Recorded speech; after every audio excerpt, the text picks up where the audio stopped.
Assalamualaikum warahmatullahi wabarakatuh. Alhamdulillahirabbil alamin, wassalatu wassalamu ala sayyidina Muhammadin wa ala alihi washabbihi wa barik wasallim ajmain, amma ba'd. Pertama-tama marilah kita selalu memanjatkan puji syukur kita kepada Allah Subhanahu wa taala. Alhamdulillah, dalam kesempatan kita pada hari ini mudah-mudahan kita selalu diberikan berkah oleh Allah Subhanahu wa taala. Berkahnya itu adalah sehat badan, panjang umur, murah rezeki, diselamatkan oleh Allah Subhanahu wa taala dunia dan akhirat.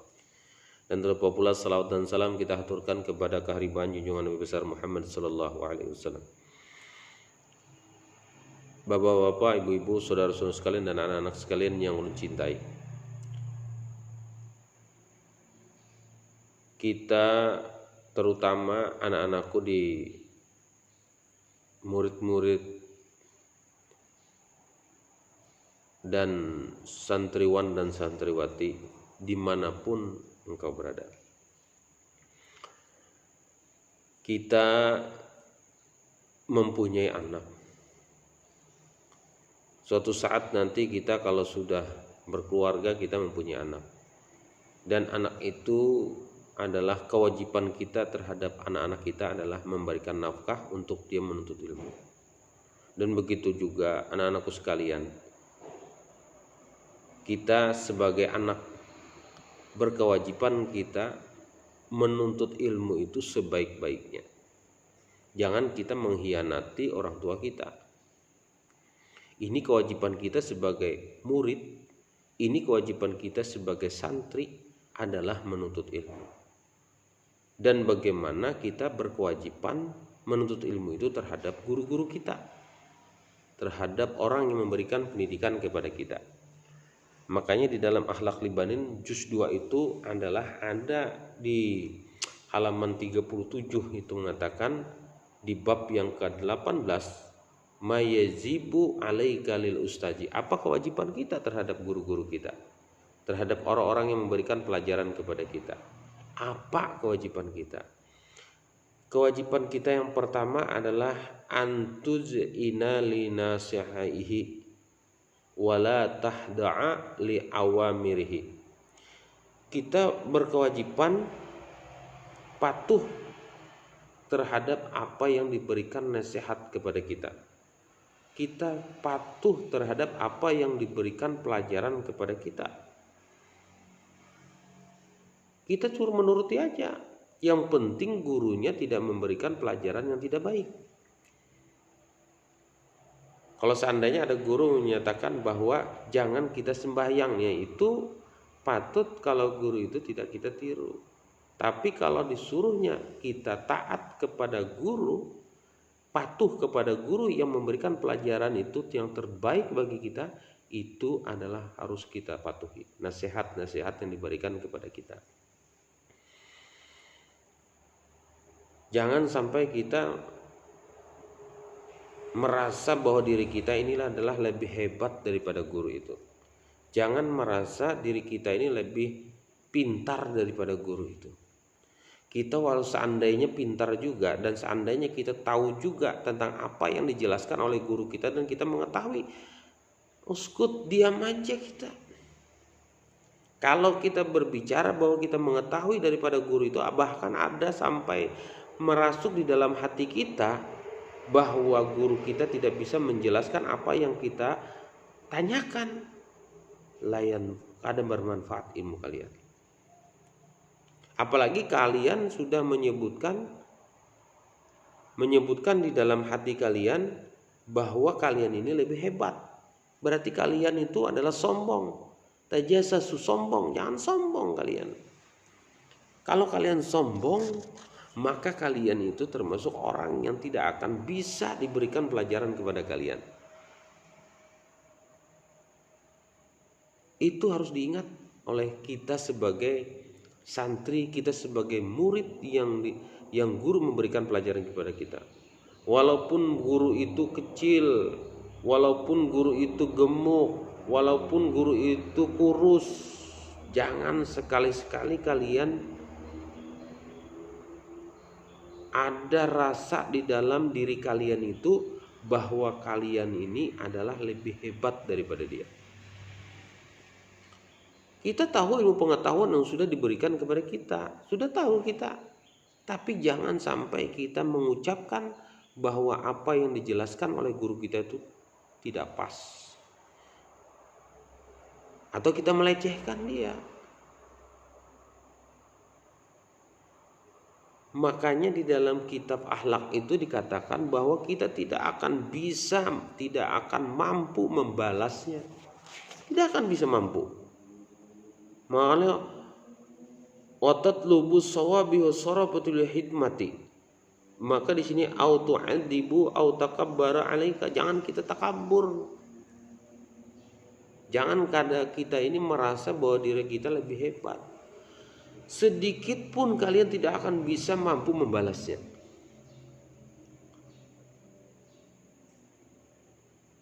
Di dalam hadis Rasulullah Shallallahu Alaihi Wasallam,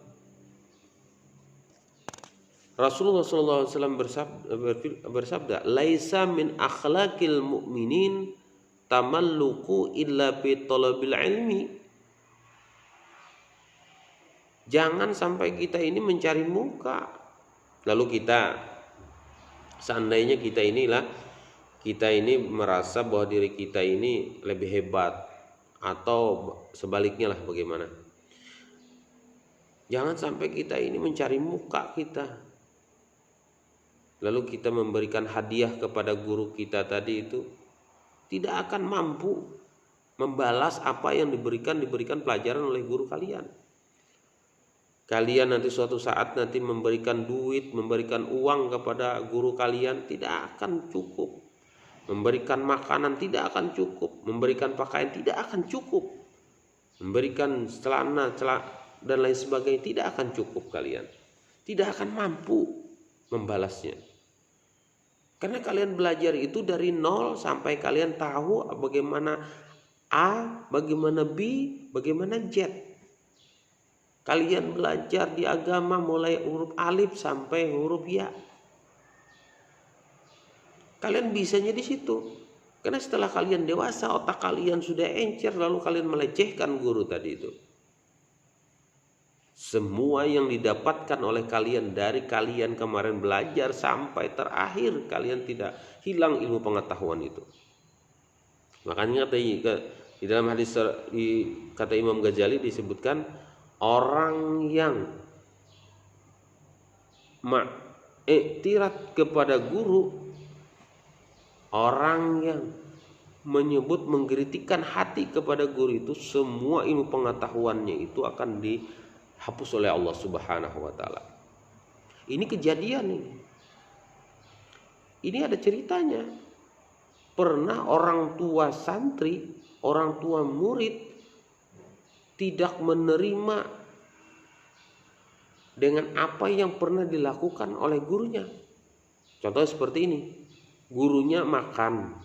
Setelah gurunya makan, lalu muridnya diberikannya bekas makanan gurunya itu kepada muridnya tadi itu. Lalu ada seorang laki-laki yang melaporkan kepada orang tua yang laki-laki yang anaknya tadi itu. Setelah itu datang orang tuanya tidak mau menerima keadaan seperti itu. Kenapa Mbak? Kenapa Bapak? Kenapa guru? Kenapa syekh? Kenapa Tuan memberikan makanan bekas daripada makanan kamu? Itu seperti binatang namanya. Kata Imam Ghazali, silahkan kamu bawa anak kamu. Padahal anaknya itu kemarin itu sebelum dia memarah-marahi gurunya tadi itu, sebelum dia memarahi gurunya, ilmu pengetahuan anaknya itu pintar. Setelah dia melecehkan gurunya Imam Ghazali tadi itu, maka seluruh ilmu pengetahuannya itu dihilangkan oleh Allah Subhanahu wa taala. Karena melecehkan. Yang melecehkannya siapa? Gurunya. Yang melecehkannya siapa? Orang tuanya, bukan muridnya. Padahal tidak ada hubungan. Tapi dia ada hubungan sebagai orang tua dengan anak. Dan hilanglah ilmu semua pengetahuan yang didapatkan oleh anaknya tadi, oleh santrinya tadi, dari dia kecil sampai dewasa hilang. Tidak bisa lagi, kemarin bisa ditanyakan, nak, berapa rukun Islam? Rukun Islam ada 5. Sekarang ini ditanyakan, nah berapa rukun Islam? 4 atau 3 atau 2 atau 1. Bahkan dia tidak bisa menjawab sama sekali. Kenapa? Ilmu pengetahuannya dicabut oleh Allah Subhanahu wa taala karena orang tuanya merasa tidak enak aja dengan gurunya tadi itu. Apalagi muridnya sendiri yang orang yang belajar dan dididik oleh gurunya tadi itu merasa hebat, mencari muka dan lain sebagainya. Makanya Sayyidina Ali menyebutkan, kata Sayyidina Ali di dalam apa yang dikatakan oleh Sayyidina Ali, bagaimana? Qala Sayyidina Ali karamallahu wajhahu, anna abadu man 'allamani harfan inna sya'aba'an wa in sya'a wa ansya'a a'taqan. Ujar Sayyidina Ali, inna sa'as taraqa wa amal kibarul izza wa innal kabaru wal inadu pasababun lihirmati ilmi. Itu yang dikatakan oleh Sayyidina Ali.